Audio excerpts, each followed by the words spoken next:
Pansamantala namang isasara ang ilang kalsada sa Lingayen sa January 2 upang bigyang daan ang isasagawang Motorcade bilang bahagi ng Lingayen Capital Festival and Cultural Presentation 2026.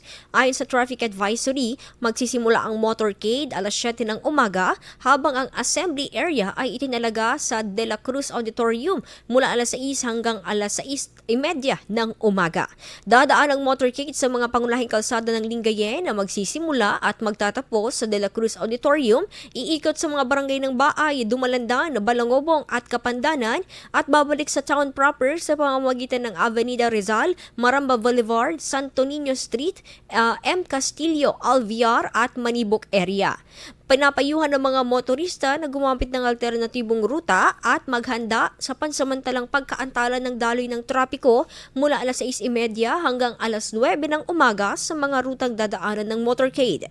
Hiniling naman ng mga otoridad ang pangunawa at kooperasyon ng publiko upang maging maayos ang isinasawang aktibidad kasabi ng paanyayang suportahan ng mga kalahok sa pagdiriwang ng Kapistahan. IFM News. IFM News. IFM News.